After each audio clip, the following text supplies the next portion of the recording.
वालेकुम अस्सलाम रहमतुल्लाहि व बरकातहू। अरे चाचा, इस उम्र में इस गर्दी में क्या लेकर कहाँ जा रहे हैं? खैरियत तो है? बाजार गए थे बेटा।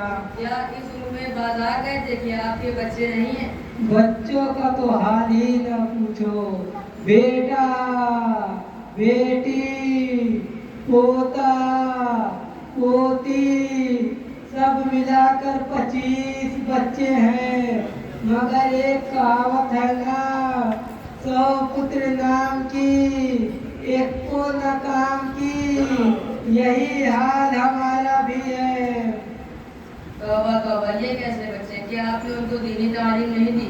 नहीं बेटा, मैंने सोचा अगर वह मौलवी मौलाना बन गया तो किसी मदरसे या मस्जिद में 2-3 हजार की नौकरी करेगा।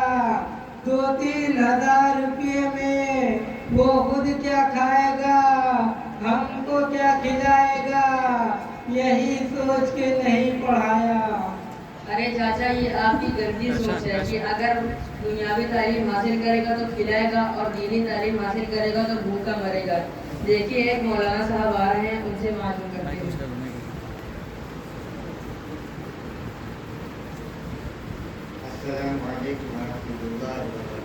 वालेकुम अस्सलाम रहमतुल्लाहि व बरकातहू। मौलाना साहब, हम आपके मदरसे में पढ़ते हैं और ये चचा कह रहे हैं कि मौलाना या आलिम के लिए किसी मस्जिद या मदरसे में 2-3 हजार रुपये में नौकरी करेगा तो खुद क्या खाएगा और बीवी बच्चों को क्या खिलाएगा? ज़रा आप ही समझाइए।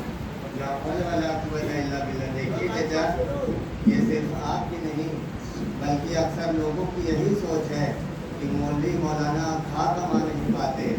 ये तो बहुत गंदी सोच है, जबकि खिलाने वाली ज़ात अल्लाह की है, जो रोज़ी देता है, जो खिलाता है। अगर रोज़ी का ताल्लुक डिग्री से होता तो अनपढ़ लोग भूखे मर जाते।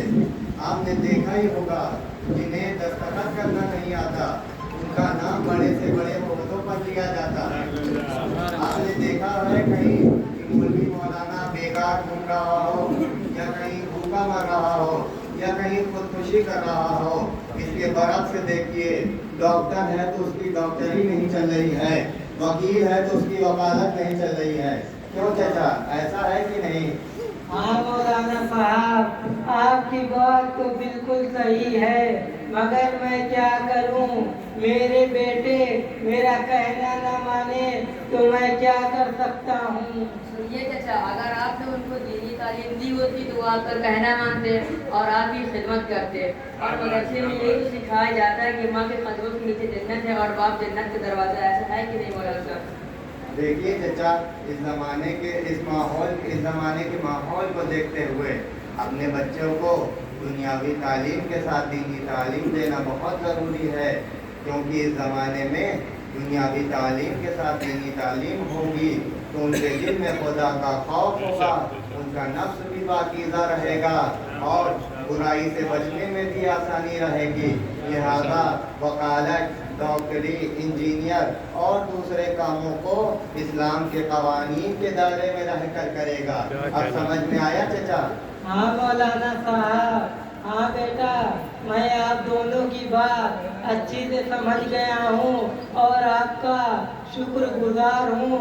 और दूसरों को भी, और मैं अपने बच्चों को दुनियावी तालीम के साथ साथ दीनी तालीम भी दूंगा और इंशाअल्लाह दूसरों को भी इस बात की तरफ मुतवज्जह करूंगा। वस्सलाम अलैकुम।